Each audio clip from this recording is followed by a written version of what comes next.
mandatory testing carries with it an obligation on part of government. I think we are not being frank with ourselves. No, let me be clear. When I say mandatory testing, it carries with it a baggage on part of the implementers of the law that you must make provisions to avail testing kits for everybody.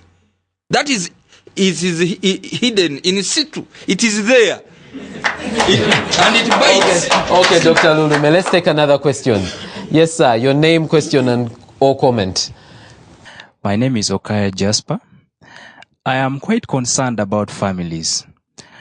We have had families keeping pregnancies and what we call prevention of mother-to-child transmission. My question is, what is the position of this law and the families that are living with HIV? And two, who will be accused of perpetrating HIV/AIDS transmission under these families? I mean, under this law. Okay, doctor? There are provisions with I wish I had moved to I have a copy of the there law, is a provision in this bill which makes obligations, of course, on part of government to support all people infected with HIV. By the way, let me tell you, and I know everybody knows, that HIV and AIDS is a disease that is managed by external agencies. We have outsourced our responsibilities to other taxpayers in the rest of the world. How much in percentage terms is government of Uganda budgeting for this? 10% is what it gives. This is unfair.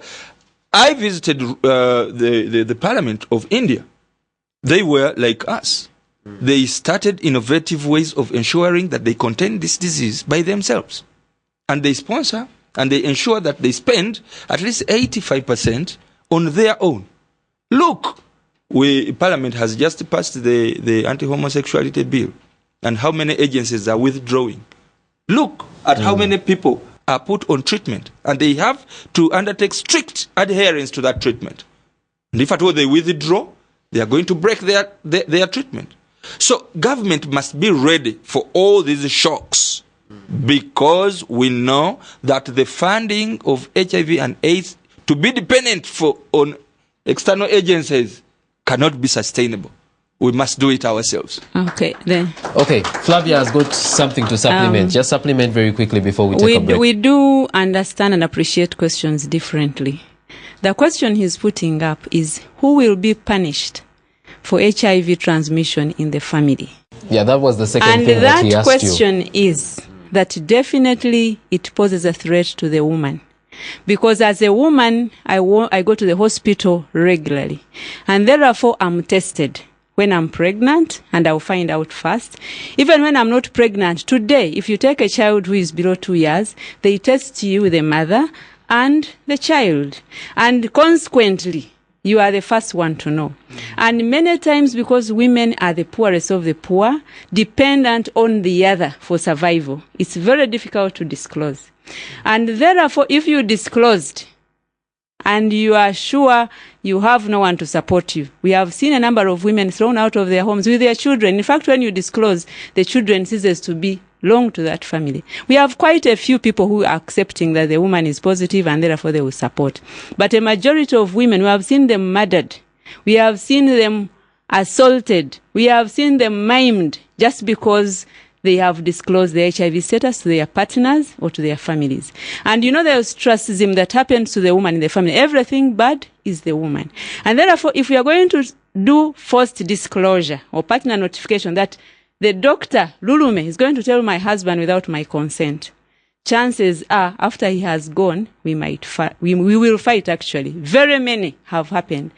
We have cases where a man tests positive, goes home even before they test the wife, and they kill them. Or even they throw them out of the house and say, go away. You have seen it even in discordancy. So we think forced disclosure, get my consent. And disclosure is not a one day thing. You need to have time. Me, I went from the hospital direct to my husband. One, I had this confidence. Even if he throws me out, I have a family which is supportive, and I am educated. I can feed myself. But very many of us cannot actually go and tell your husband or your wife if you are depending on them. So we think partner disclosure should be supported step by step, which is not happening. Today, when you go to JCRC, where I take ARVs, you'll find 300 people to maybe 5 counselors. Professionally, a person is supposed to see 8 people in a day. But this counselor has to see 100 or 50. So what kind of counseling is that? What support will you get from that? So we are saying some of these clauses, delete, but ensure you have more service providers. Okay, Flavia, just hold to that point. When we come back, we'll ask Dr. Lurume about this partner disclosure. Continue watching our parliament. We come back after this break. During the break, you will see some of the stations that air our parliament on radio. So find the station that's near you and listen to our parliament on radio. Let's go for a break now.